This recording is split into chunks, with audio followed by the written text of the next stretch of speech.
তো এই বৃষ্টির মধ্যে কবুতরের কিছু যত্ন আছে, যে যত্নগুলো খুবই এসেনশিয়াল, সেগুলাই আপনাদেরকে আমি আসলে অল্প অল্প করে দেখাবো। কারণ ট্রে পরিষ্কার না করলেই এই ট্রের মধ্যে যে গ্যাসটা হবে, এই গ্যাসটাতে কবুতর আসলে অসুস্থ হয়ে যাওয়ার চান্স থাকবে। তো পানি মোটামুটি এত দূর ছিল, ঠিক আছে, তো আমরা সব পানি বের করে দিছি।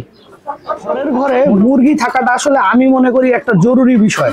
আসসালামু আলাইকুম দর্শকবৃন্দ, কি অবস্থা সবার, কেমন আছেন আপনারা? আপনাদের সবাইকে আমাদের নতুন একটা ভিডিওতে স্বাগতম। দর্শকবৃন্দ, এখন যে আবহাওয়াটা, এই আবহাওয়া দেখে কিন্তু কেউই বলবে না যে আজকে আসলে অনেক বৃষ্টি হয়েছে।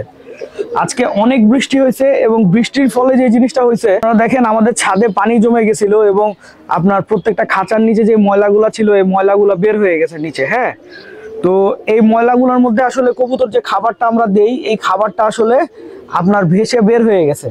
তো এখন যদি আমরা কবুতর ছাড়তাম আজকে, কবুতর কিন্তু ক্ষুধা লাগলেও ওর এই যে নিচে পড়ে থাকা এই ময়লাটা খাইতো, এবং এই ময়লাটা খাইলে কিন্তু কবুতর অসুস্থ হয়ে যেত। হ্যাঁ, তো এই বৃষ্টির মধ্যে কবুতরের কিছু যত্ন আছে, যে যত্নগুলো খুবই এসেনশিয়াল, সেগুলাই আপনাদেরকে আমি আসলে অল্প অল্প করে দেখাবো। এখানে দেখেন আমাদের ছোট ছোট বাচ্চা আছে। হ্যাঁ, সব ছোট ছোট বাচ্চা। এই বাচ্চাগুলো এখন আমরা ঘর চিনাই নাই।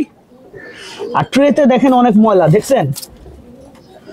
তো যদি এই ময়লাগুলা থাকে, তাহলে কিন্তু আমাদের কবুতরগুলা, এই বাচ্চাগুলার গ্যাসে অসুস্থ হতে পারে কবুতর।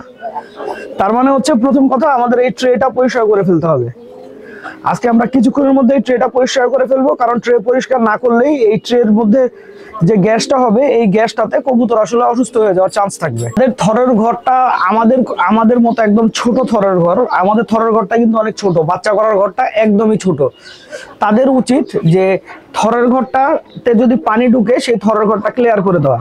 আমরা কিন্তু থরের ঘরের মধ্যে পানি ঢুকেছিল, সেটা একদম মনে করেন ঝাড়ু দিয়ে পানি বের করে দিছি।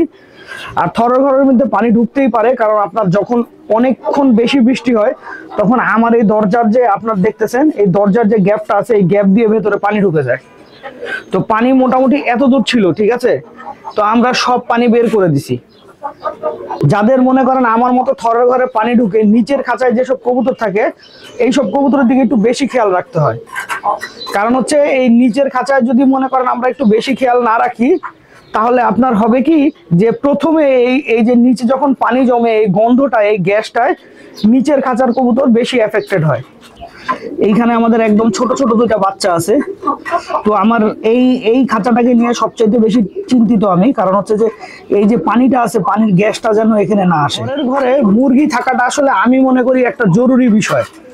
কারণ হচ্ছে, থরের ঘরে যদি মুরগি থাকে, একটা দুইটা মুরগি থাকে, এই যে দেখেন ও করতেছে কি, যে ওরা যে খাবার, উচ্ছিষ্ট খাবারটা নিচে ফেলাইছে, এই খাবারটা ওরা, তার মানে কবুতর যে খাবারটা নিচে ফেলে, ওই খাবারটা কিন্তু মুরগি খেয়ে ফেলে। এতে হয় কি, আপনার থরের ঘরের নিচে কোনো দানা টানা পড়ে থাকে না, ওই দানাটা মনে করেন ওরাই সুন্দর মতো খেয়ে ফেলে। এতে থরের ঘরের যে পরিবেশটা, খাবার কিন্তু যখন পচে যায়, তখন কিন্তু অনেক বাজে গন্ধ আসে।